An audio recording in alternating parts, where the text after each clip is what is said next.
이 시간 말씀의 제목은 열정을 포기로 증명하라. 세 번째 시간 같이 함께 말씀을 나누도록 하겠습니다. 누가복음 9장 23절 말씀을 통하여서 예수님께서는 우리를 부르시고 계십니다. 그래서 우리는 그 부르심에 믿음으로 반응하라라고 말씀을 드렸습니다. 예수님의 부르심에 무엇으로 반응하라고요? 믿음. 할렐루야. 네, 믿음으로 반응하시길 바랍니다. 그 믿음으로 반응했다면 그 반응을 우리는 열정으로 증명해야 합니다. 예수님을 믿노라 내가 고백했으면, 반응했으면 우리는 반드시 열정으로 증명해야 하는 것입니다. 그 열정은 어떤 열정이죠? 예수님을 뜨겁게 사랑하는 열정입니다. 그래서 예수님은 명령하지 아니하시고 초청하셨다라고 말씀을 드렸죠.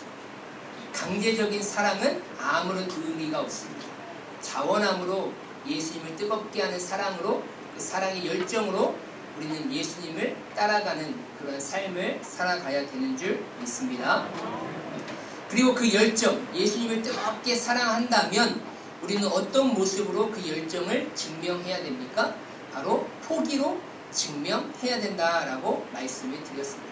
그 포기는 예수님께서 무엇이라 말씀하셨습니까? 자기를 부인하라라는 말씀을 통하여서 예수님을 향한 그 뜨거운 사랑의 열정을 나타내 보여라. 너가 나를 그렇게 사랑하느냐? 그러면 너는 나를 따라올 때 자기를 부인해라 라고 이렇게 말씀하셨습니다. 우리가 그 예수님을 사랑하는 뜨거운 열정을 자기 부인으로 증명해야 되는데 어떤 것을 부인해야 되느냐? 첫 번째가 우리 다 같이 읽겠습니다. 시작! 나는 의인이다라는 것을 부인하라. 즉 나는 죄인임을 고백하라. 아멘. 늘 항상 우리는 하나님의 은혜가 없이는 살아갈 수 없는 그렇게 연약한 존재입니다라는 것을 날마다 고백하면서 하나님의 은혜를 구하며 살아가는 존재입니다라는 것을 인정하라라는 것입니다. 그래서 우리는 날마다 하나님의 은혜를 구하며 살아가야 되는 존재인 줄 믿습니다. 두 번째 우리 한번 다 같이 읽겠습니다. 시작! 내 지식, 경험이 옳다는 것을 부인하라. 즉 나의 무지함을 고백하라. 아멘. 우리가 살아가면서 다양한 경험을 하고 또 많은 지식을 배우는 것은 매우 중요합니다. 우리가 많이 배우고 알아야 하는 것이 또한 우리가 살아가는 삶에 어찌 보면 사명이기도 합니다. 그런데 더 중요한 것은 내가 아무리 많이 알고 많은 경험을 했다 할지라도 하나님의 말씀 앞에서는 내가 알고 있는 지식과 경험은 아무것도 아닙니다라는 우리는 날마다 그 고백을 해야 될 줄 믿습니다. 우리 하나님의 말씀이 나에게 떨어지면, 나에게 주어지면 늘 항상 그 말씀 앞에 내가 순종하려고 하는 그 모습이 중요한 것이지, 내 생각과 내 지식과 내 경험이 이건 아닌데 왜 말씀이 이렇게 말하지? 라고 그 말씀에 대해서 반대하는 것이 우리의 모습이 아니다라는 것입니다. 그래서 내가 아무리 많이 알고 있고 많이 경험했다 할지라도 하나님의 말씀 앞에서는 그 모든 지식과 모든 경험들이 아무것도 아니다라는 것을 날마다 고백하면서 살아가시길 주님의 이름으로 소망합니다. 자, 이 시간에 마지막으로 자기 부인해야 될 그 세 번째 살펴보도록 하겠습니다. 셋째, 다 같이 한번 읽겠습니다. 시작! 내게 있는 모든 것이 내 것임을 부인하라. 즉 모든 것이 주님의 것임을 고백하라. 아멘. 지금 예수님께서 아무든지 나를 따라오려거든 자기를 부인하라라고 얘기했습니다. 근데 어떤 부인한 사람을 지금 요청하고 계시냐면, 내게 있는 모든 것이 예수님 내 것이 아닙니다 라고 부인하는 사람, 즉 모든 것이 이제는 주님의 것입니다 라고 고백하는 사람을 지금 초청하고 계심을 여러분들 믿으시길 바랍니다. 한마디로 말하자면요, 나의 삶 전 영역의 소유권을 예수님께 뭐하라고요? 이전하라. 여러분 그렇잖아요. 우리가 명의나 등기가 있으면 이제 내가 가지고 있는 그 소유권을 다른 사람에게 넘길 듯이 내가 지금 가지고 있었던, 붙잡고 있었던 내 것이라 말하고 있었던 모든 내 삶의 소유권을 누구에게로 이전하셔야 돼요? 예수님께로 이전하셔야 된다. 내 맘대로, 내 뜻대로, 내 기분대로 맞추어져 있었던 모든 것들, 지금까지 내가 살아오면서 모든 결정들을 다 누가 했습니까? 내가 했죠. 하지만 그런 모든 결정권들을 이제 누구에게 옮기셔야 되냐면 예수님께 옮기셔야 된다는 거예요. 그러면 하나님을 믿지 않는 자들의 삶을 보면요, 자신이 주인이 되어 자기 마음대로 살아가는 모습이 100%입니다. 다 자기 마음이요, 자기 감정이고, 자기 생각이고, 자기 계획이고, 그 인생 가운데는 하나님이라는 것은 존재하지 않습니다. 그런데 그러한 사람들을 살아가는 사람들의 삶을 보면요, 다른 사람에 비해 착하고 선하게 살아가는 사람들도 정말 많이 있습니다. 참 저 사람은 하나님을 믿진 않지만 참 돈 받고 싶다라고 하는 그런 삶을 살아가는 분들도 정말로 많이 있습니다. 하지만 여러분, 성경은요, 성경이 말하는 죄는 그 사람이 뭐 살인을 했네, 도적질을 했네, 간음을 했네, 그러한 도덕적으로 보아 엄청나게 잘못된 행위를 한 사람만을 죄인이라 말하지 않습니다. 성경이 말하는 죄의 근원, 죄의 뿌리는 무엇입니까? 그럼 다 같이 읽겠습니다. 시작! 하나님을 떠나 자신이 주인이 되어 자기 마음대로 사는 삶, 그 자체를 성경은 죄라고 말함을 여러분들 믿으시길 바랍니다. 아무리 선하게 살아도, 아무리 다른 사람들이 보기에 존경받을 만하고 존중받을 만한 그런 삶을 살아간다 할지라도 그 인생의 방향이 하나님께로 향하지 않고 있다고 한다면 그 사람은요, 죄인이에요. 성경이 그렇게 말하고 있는 거예요. 우리의 인생의 방향은 오직 하나님이 돼야 될 줄 믿습니다. 그 방향이 틀어지는 게 죄예요. 하마르티야. 그죠? 방향에서 벗어나다라는 거예요. 정확한 내 인생의 방향은 오직 하나님의 영광, 하나님의 기쁨, 하나님만으로 만족하는 인생이 돼야 되는데, 이제 그 하나님이 아니라 그 방향이 누구에게로 갑니까? 나에게로 가고 세상으로 가는 거예요. 그 모든 것들을 성경은 뭐라고 얘기하고 있습니까? 죄라고 얘기하고 있는 것이죠. 그래서 성경은 이렇게 말하고 있습니다. 모든 사람이 죄를 범하였음에 하나님의 영광에 이르지 못하더니 라고 얘기하고 있습니다. 이 말은 무슨 말입니까? 이 세상에 태어난 모든 사람들은 다 죄인이다라는 거예요. 그럼 어린아이가 죄를 지으면 어떤 죄를 지었겠습니까? 하지만 그러한 어린아이들조차도 다 죄인이다라고 얘기합니다. 여기서 말하는 죄인은 우리가 생각하는 죄인의 모습으로 뭐 살인, 강도, 도둑질, 즉 윤리적으로 극악무도한 죄를 지어서 그러한 행동을 한 사람들만을 말하는 것이 아니라는 거예요. 하나님을 떠나 사는 그 자체를 성경은 죄라고 말하고 있는 것이죠. 왜 그렇습니까? 하나님께서 태초에 사람을 창조하실 때 그 창조하신 목적이 무엇입니까? 늘 항상 창조하신 그 하나님과 교제하며 살아가는 그러한 삶의 목적으로 사람을 창조하셨고, 그리고 늘 항상 하나님만을 의존하며 살아가도록 창조하신 것이 바로 하나님의 창조 설계였다는 거예요. 하나님께서 하나님의 형상과 모양으로 사람을 창조하실 때의 목적은요, 하나님을 전적으로 의존하게끔 창조하셨습니다. 뭐 하게끔 창조하셨다고요? 전적으로 의존하게끔.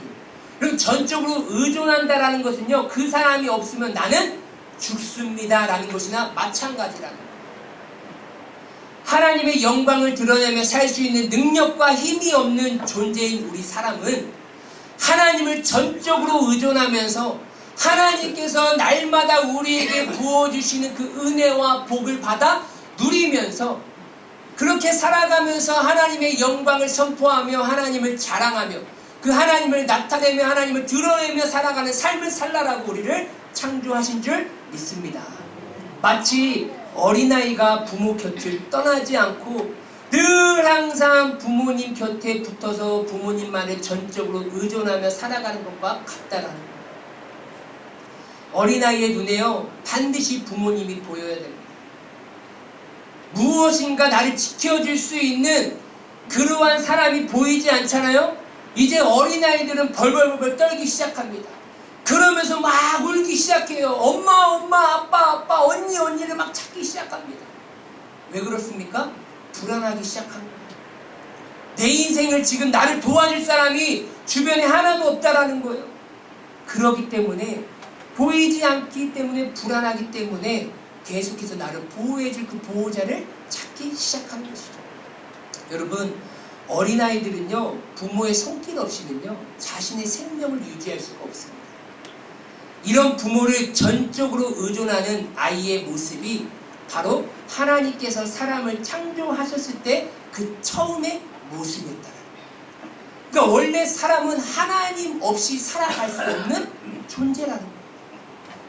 하지만 죄로 인하여서 사람은요, 하나님을 의존하지 않고 자신이 하나님처럼 되려고 했고 결국에는 하나님을 떠나는 삶을 살아가게 되는 것이죠.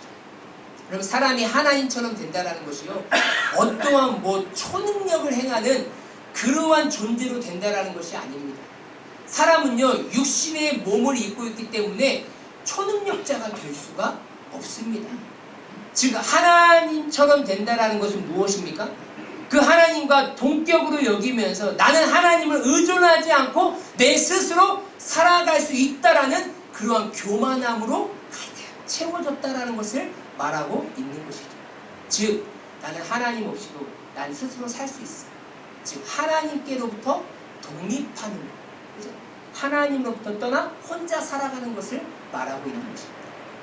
그래서 성경은 하나님을 떠나 독립하는 것을요, 죄라고 얘기해요.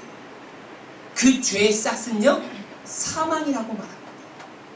사망은 육체가 죽어 흙으로 돌아가는 것을 말하기도 하지만 영적으로는 하나님과의 관계가 단절이 되어 하나님의 영광과 뜻과 사명에는 전혀 관심이 없고 오직 모든 것을 자기의 소견에 옳은 대로 선택하며 살아가는 그 인생 자체를 성경은 뭐라고 얘기하느냐?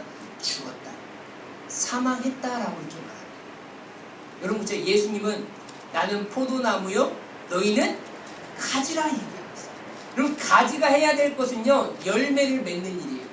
근데 그 가지는 분명히 나무에 붙어 있으면 열매를 맺습니다. 그런데 그 가지가 나무에 떨어지는 순간 바짝 말라 어떻게 해요? 불에 태워집니다. 그러니까 우리의 인생이 가지이신 예수 그리스도 하나님이신 그 하나님의 존재에 붙어 있어야 우리는 살아갈 수 있는 존재라고 성경은 말하고 있어요. 그런데 교만은요, 뭐라고 얘기하고 있습니까? 하나님 없어도 너는 살아갈 수 있어라고 우리를 일으키는 것이, 하나님으로부터 독립시키는 것이 바로 사탄의 유혹인 것이죠. 죄가 해결되지 않는 사람은 여전히 자신이 왕이 되어 자기 소견에 옳은 대로 선택하며 살아갑니다. 이 모습이요, 죄인의 전형적인 모습이에요. 사사기가 그렇잖아요. 사사기 핵심 구절은 무엇입니까? 사람이 그 시대에 왕이 없으므로 자기 소견에 옳은 대로 행하니라라는 것이 사사기의 핵심적인 말씀이죠. 그런데 하나님께서는 그렇게 살아가는 모습을 보시기에 안 좋게 여깁니다.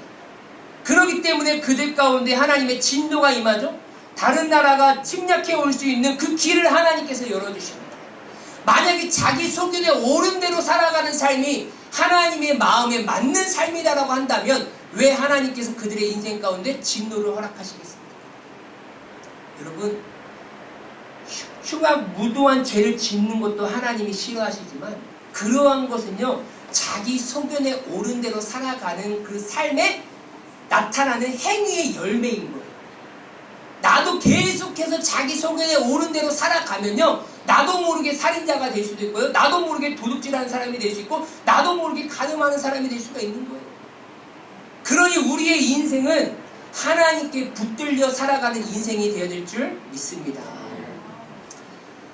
하지만 이제 예수님의 자격 없는 조건 없는 부르심에 우리가 믿음으로 반응해서 우리 안에 있는 죄의 문제가 해결이 되었고 또한 구원받은 하나님의 백성이 되었다고 한다면 이제 내가 거하는 모든 영역에서 예수님이 요구하시는 대로 우리는 자기 부인적인 삶을 살아가야 하는 것입니다. 이제 내 것이라고 주장해왔던 모든 것들을 다 그 소유권을 누구에게로 이전해야 됩니까? 예수님께로 이전해야 하는 거예요. 구원을 받았다라는 것은 무엇입니까? 이제 무너지고 깨어졌던 하나님께서 우리를 창조하신 하나님의 형상이 회복되었다라는 거예요. 하나님의 형상과 모양대로 사람을 창조하셨는데 죄로 인하여서 그 하나님의 형상과 모양이 다 깨졌어요. 하지만 내가 예수님을 믿는 믿음으로 구원을 받았다라고 한다면 그 형상이 회복되는 거예요. 그 형상의 가장 기본적인 회복이 무엇입니까? 모든 것을 다 하나님 앞에 내어 맡기며 하나님만을 전적으로 의존하며 살아가는 삶이 우리의 가장 회복되어야 될 기본적인 삶인 줄 믿습니다.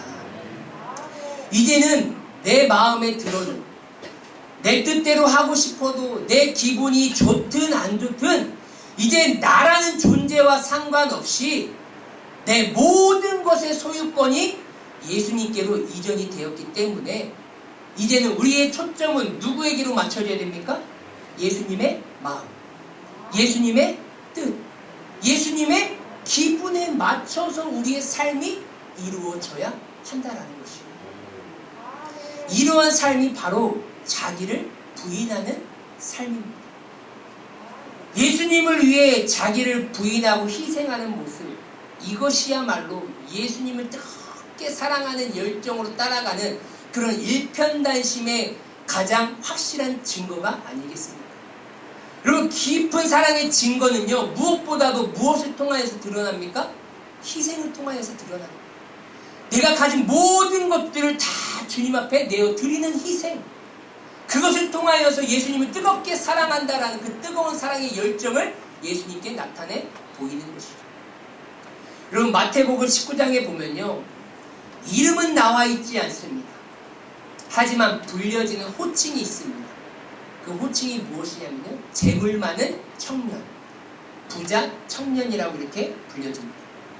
그런데 이 부자 청년은요, 정말로 세상 근심 걱정 없이 살 것 같았는데 자기 마음 한켠에 참 근심과 걱정이 하나 있었던 것이었습니다. 그래서 그 근심과 걱정을 가지고 예수님을 찾아가 이렇게 묻습니다. 선생님이요, 내가 무슨 선한 일을 하여야 영생을 얻으리이까?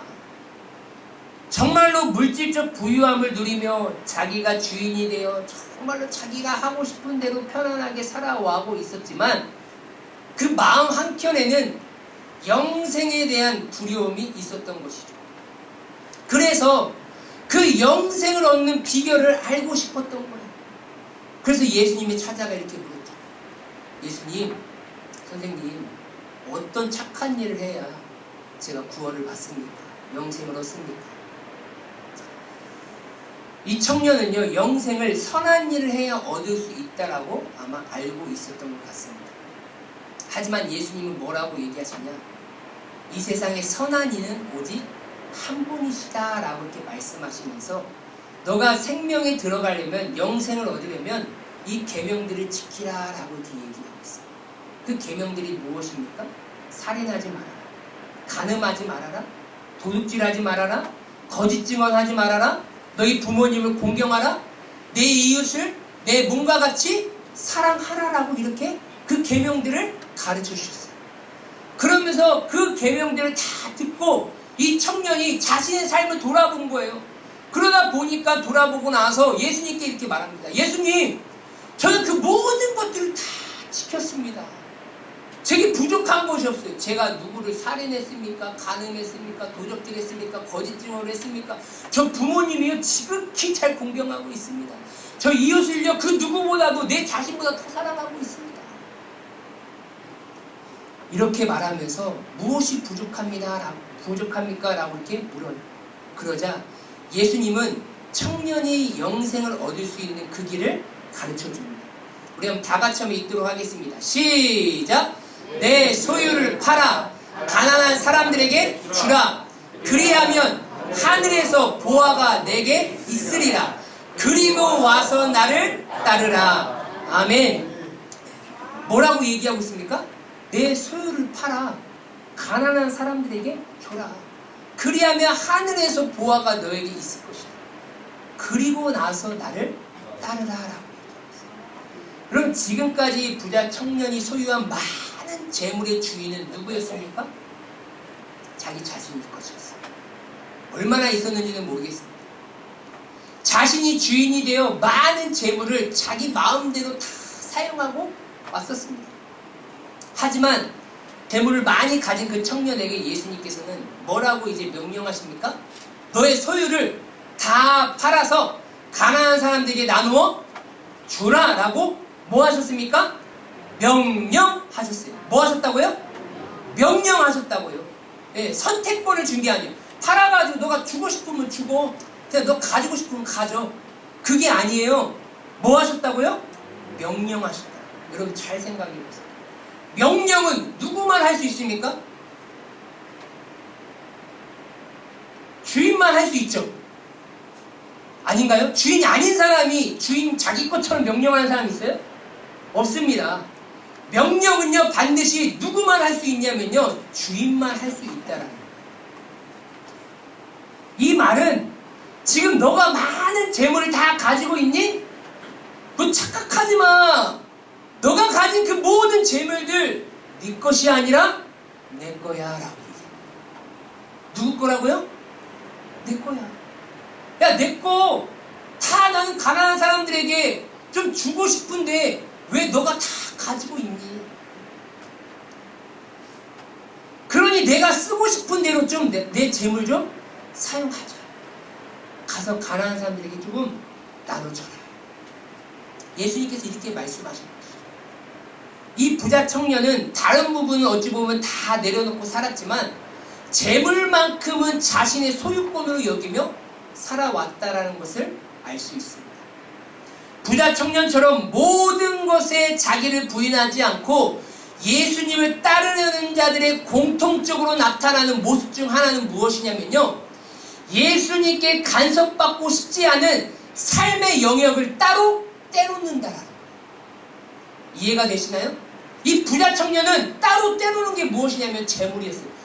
예수님 다른 것은 다 저에게 시키세요. 예수님의 뜻대로 할게요. 그렇지만 이 재물만큼은 조금 놔두세요.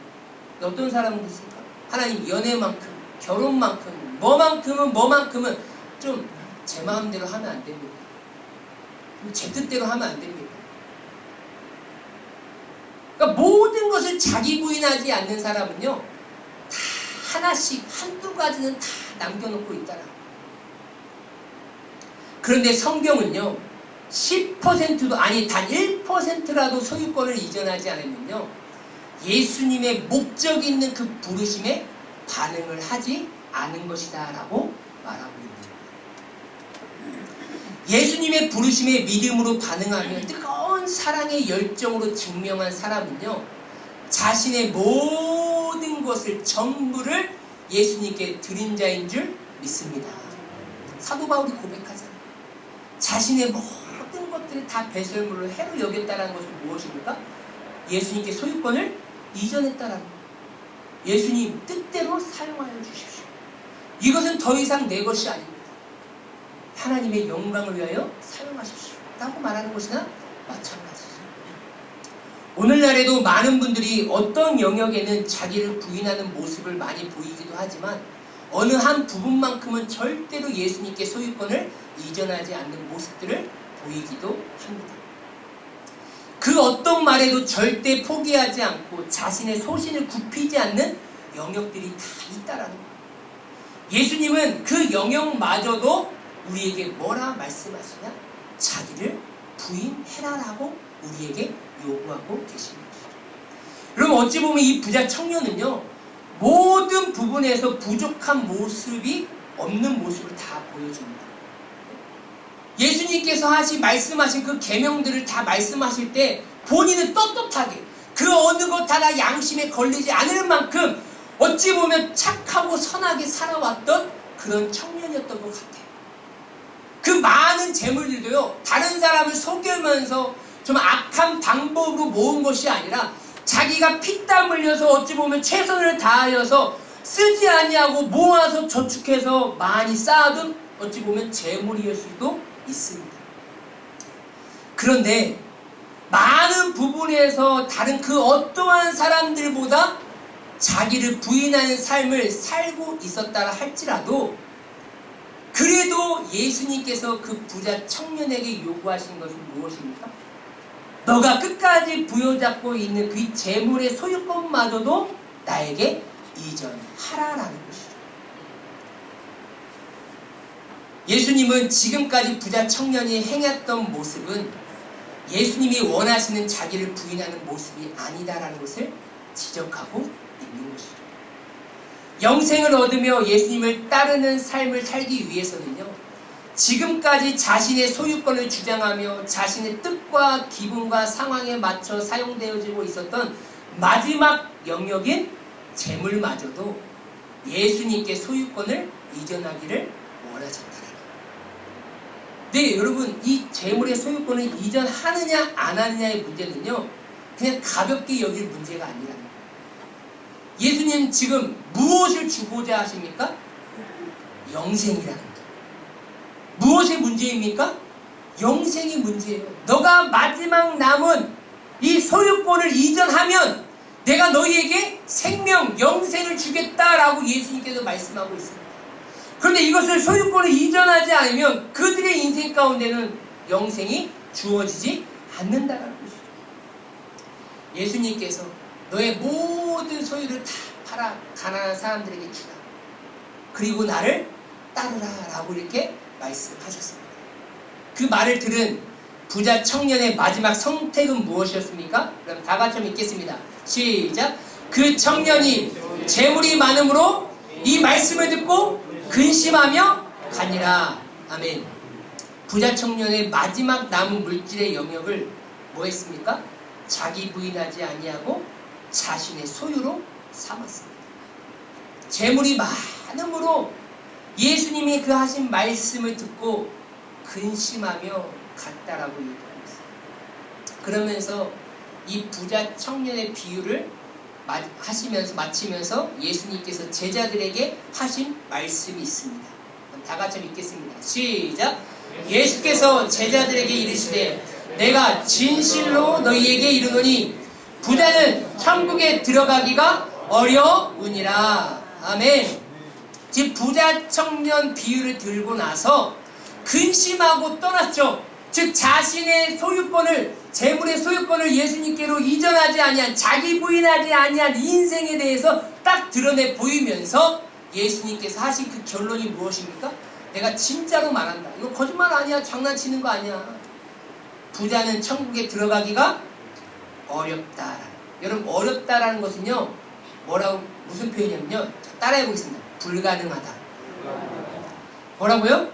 불가능하다. 왜 어렵다라는 말이 불가능하다라는 말이냐면요, 그 뒤에 말씀 보겠습니다. 24절, 25절 말씀입니다. 다시 너희에게 이르노니 낙타가 바늘기로 들어가는 것이 부자가 하나님의 나라에 들어가는 것보다 쉬우니라 하시니 제자들이 듣고 몹시 놀라 이르되 그렇다면 누가 구원을 얻을 수 있으리까? 라고 물어봐요. 여러분, 부자가 천국에 들어가는 것이 어려워. 왜 어려운지 알아? 비유를 듭니다. 낙타가 바늘기에 들어가는 것보다 부자가 하나님의 나라에 들어가는 것이 더 쉽대. 여러분, 요즘 바늘기는요, 우리가 생각하는 그 바늘 구멍이 아니에요. 그 당시는요, 성이 있잖아요. 계속 외세의 침략이 있잖아요. 전쟁이 자주 있잖아요. 그 큰 성문이 있고 사람 하나 간신히 통과할 수 있는 그런 아주 작은 문이 있어요. 그 문을 뭐라고 얘기하냐? 바늘귀 문이라고 얘기해요. 이해가 되세요? 그러니까 모든 문을 다 닫으면 사람이 그 한 사람을 통해서 잠깐 왔다 갔다 할 수 있는 그 작은 문이에요. 그러면 여러분, 낙타는요, 사람보다 크나요? 작나요? 한 3-4배 크죠. 엄청 큽니다. 그러니까 그 아무리 작은 문을 낙타가 들어갈 수 없다라는 거예요. 불가능한 거예요. 불가능한. 그러니까 낙타가 바늘기로 들어간다는 것은요, 어려운 정도가 아니라요, 불가능한 거예요. 그래서 제자들은요, 부자가 구원을 얻을 수 없다는 걸 알아서, 그러면 예수님, 누가 구원을 얻을 수 있습니까? 라고 얘기하는 거예요. 그러면 여러분, 예수님께서 말씀하시고자 하시는 그 부자가 어떤 부자인지를 여러분 잘 인식하셔야 돼요. 나 부자인데 나 돈 못 받나? 이 모든 거 다 팔아가지고 지금 이제 우리 다 나눠줘야 되나? 나눠주시기도 좀 하세요. 그죠? 부자이시죠. 저기 지금 사랑 나눈 모금함에 지금 저기서 막 부르고 있어요. 모금 좀 해달라고. 예수님께서 말씀하시는 부자의 기준이 무엇인지를 여러분들 정확하게 인식하셔야 돼요. 예수님께서 말씀하시는 부자는요, 상대적 부자가 아니라 절대적 부자를 말하고 있습니다. 이해가 되세요? 자, 예수님이 말씀하시는 부자는 상대적 부자가 아니라 절대적 부자라고. 상대적 부자로 여기면요, 여기 있는 모든 사람들이 다 부자예요. 왜 그렇습니까? 누구와 비교에 따라서 달라지겠죠? 그렇지 않아요? 나보다 가난한 사람하고 비교하면 나는 부자예요? 가난한 사람이에요? 부자입니다. 그렇죠? 나보다 많은 사람하고 비교하면 나는 가난한 사람이지만 나보다 가난한 사람하고 비교하면 나는 하염없이 부자라는 거예요. 그리고 우리 나라, 다른 나라와 비교하면요, 우리나라는 엄청나게 잘 사는 부자 나라입니다. 그래서 예수님께서 말씀하시는 거는요, 사람은 물질이 많을수록 하나님보다 더욱 물질을 의지할 가능성이 매우 높습니다. 하지만 예수님께서 말씀하시는 부자는 돈이 많다는 것만으로 천국에 들어가지 못한다는 말을 하신 것이 아닙니다. 즉, 상대적으로 다른 사람들과 비교해서 돈을 많이 가진 사람들을 지칭하는 것이 아니라 물질의 적고 많음에 상관없이 나에게 주어져 있는, 즉 절대적으로 내게 있는 물질에 대한 무엇이 없는 자를 말하는 것이라고요? 자기 부인이 없는 자를 말씀하십니다. 많으면 많은 대로, 적으면 적은 대로 그 모든 물질의 소유권이 누구의 것입니다 라고 고백해야 된다고요? 적으니까 이건 예수님의 거, 많으니까 내 거, 이것이 아니라, 여러분, 이 세상은요, 모든 재산이 똑같을 수가 없어요. 같을 수가 없습니다. 부유한 사람이 있고 가난한 사람이 있어요. 그 부유해서 정직하게 벌어가지고 부유해진 사람은 다 지옥 갑니까? 아니에요. 예수님이 그렇게 말씀하시는 것이에요. 철저하게 자신이 가지고 있는 주어진 그러한 재산이나 물질에 대한 모든 것의 소유권을 예수님께로 자기 부인하지 아니하는 그러한 인생들에 대해서 말씀하고 있는 것이죠. 예수님의 시대나 지금이나 변함없이 쉽게 포기 못하는 영역이 바로 이 물질의 영역입니다. 그래서 이 시대는요, 물질 만능주의 시대가 되었죠. 돈을 가장 소중한 것으로 여겨서 지나치게 돈에 집착하는 그런 사고방식이나 태도가 정말 우리 요즘 중고등학교 청년들의 머릿속에 가득 차 있어요. 그러니까 모든 학생들의 꿈은요, 그냥 모든 게 부자가 되는 거예요. 돈 많아지는 거예요. 돈이면 다 된다라는 이러한 문화에 사로잡혀서 다 내 마음의 주인은 다 무엇입니까? 돈이에요. 죄가 해결되지 않는 사람들의 삶의 목적은요, 단 하나입니다. 돈을 많이 버는 거예요. 재물 많은 청년인 거예요. 부자 청년으로 불려지고 싶은 거예요. 그래서 어떻게 살려고요? 좋은 집, 좋은 차, 좋은 음식, 비싼 음식, 뭐 해외여행 다니고 뭐 명품 가지고 사는 거, 그게 꿈인 거예요. 그렇게 하나하나 하는 그 자체가 모든 것이 잘못되었다는 것을 말씀드리는 것이 아닙니다. 그들의 인생의 목적이 돈이 많아지는 이유가 그냥 하나님의 영광과 하나님의 기쁨은 없어요. 내가 어떻게 하나님의 영광을 위해서 이 물질을 사용할까? 고민조차 없다는 것이죠. 많은 사람들이 부러워하고 꿈꾸는 삶을 살기 위해 필요한 것은 단 하나, 돈이기 때문에 돈을 얻는 것이라고 한다면 자신의 몸도, 부모님도, 자녀도, 형제, 친구, 인간관계 등 하물며 신앙도 쉽게 버려버리는 그런 시대를 우리는 살아가고 있습니다. 다른 것은 다 포기해도 돈만큼은 포기 못하는 오늘의 현실인 것이죠. 세상에만 있는 것이 아니라 교회 안에도 여전히 존재하고 있는 상황입니다. 내가 하나님 붙잡고 하나님 의지하고 살아가려고 하는 것보다 하나님이 내 인생을 책임져주고 지켜주는 것이 아니라 돈이 내 인생을 책임져주고 붙잡아주지라고 하는 그런 마음을 품고 살아가는 분들도 교회 안에 계신다는 것이죠. 여러분, 예수님의 목적 있는 부르심은 자기 부인, 포기하라라는 거예요. 소유권을 이전하라라는 거예요. 그런데 어느 한 부분을 남겨두는 것이 아니라 나의 인생의 전연형의 전부를 다 포기하고 예수님께 이전해야 되는 줄 믿으시길 바랍니다. 오늘날 한국교회 강단에서 선포되는 메시지는요, 자기를 부인하라라는, 즉 회개하라, 포기하라, 모든 것을 하나님 앞에 내어 드리라라는 그런 메시지보다 어떤 메시지가 많이 선포되어지고 있습니까? 그냥 좋을 대로 하라라는 메시지가 선포되어지고 있습니다. 이 말은 듣는 이로 하여금 듣기도 좋고 호응도 좋기 때문에 좋은 반응을 얻습니다. 자신이 포기하고 싶은 부분은 포기하고, 그 포기하고 싶지 않은 부분들은 너희 마음대로 하고 살아라 라는 메시지만 선포되어지고 있습니다. 인본주의적인 설교들이 너무나 많이 선포되어지고 있다는 것이죠.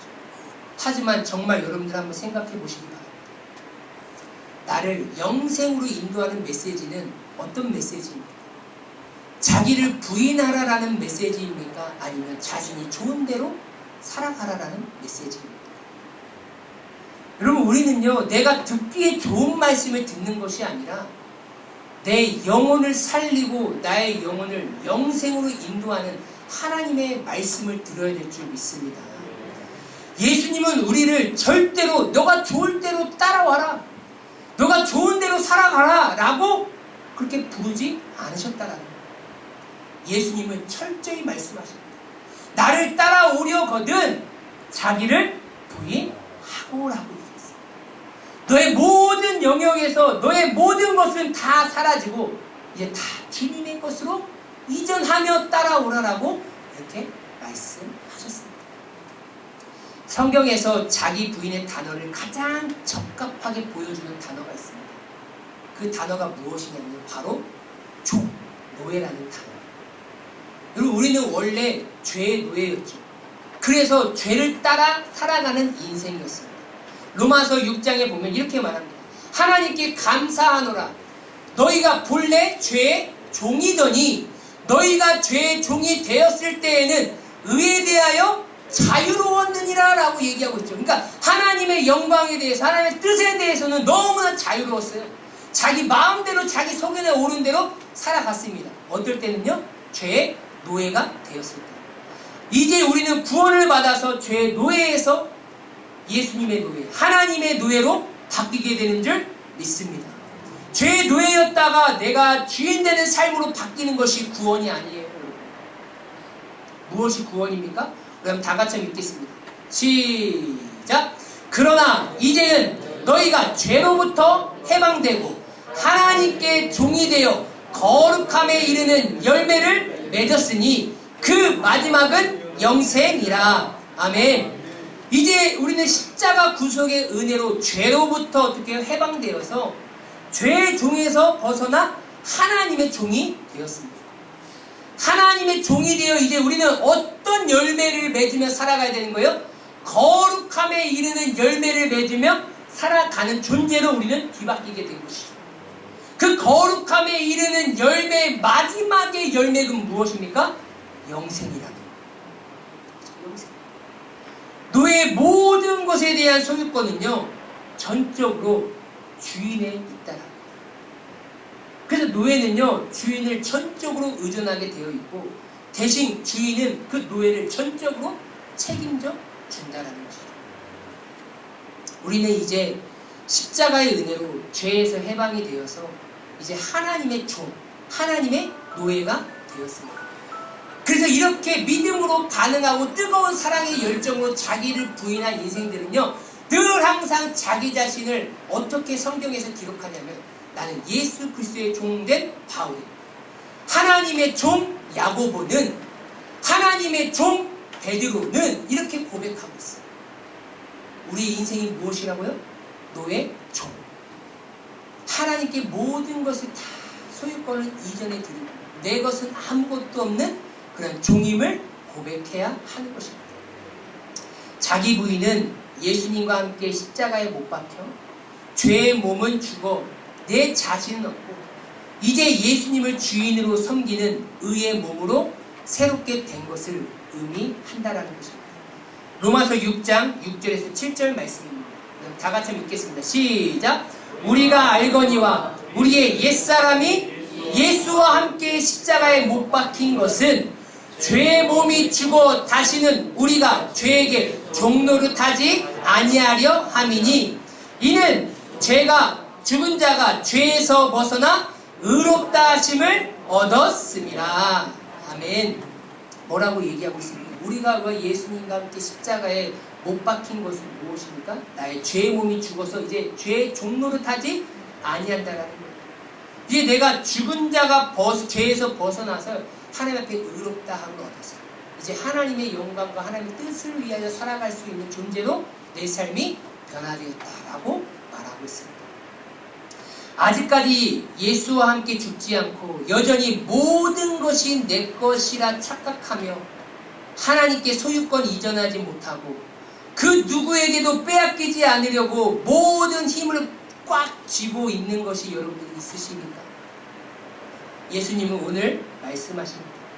그것마저도 내 것이 아님을 인정하라라고 우리에게 말씀하십니다.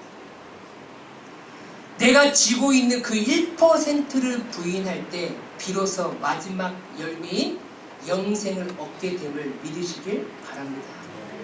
그러면 하나님께서 아브라함을 믿음의 조상으로 세워주신 것이 이유가 무엇입니까?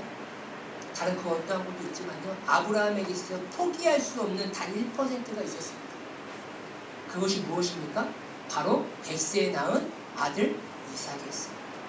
하나님은 그 이삭의 소유권을 나에게 이전해달라고 아브라함을 테스트합니다.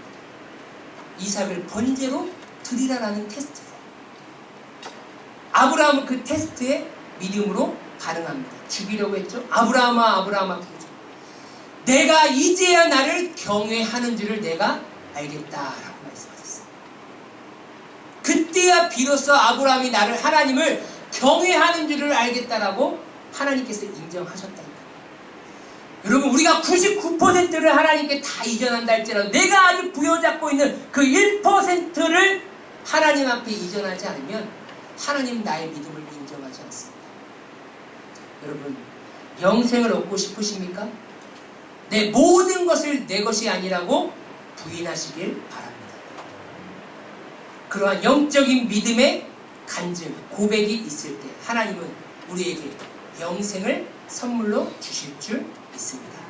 그러한 영생을 누리며 살아가시니 귀한 성도님들의 삶이 되시길 주님의 이름으로 소망합니다. 아멘.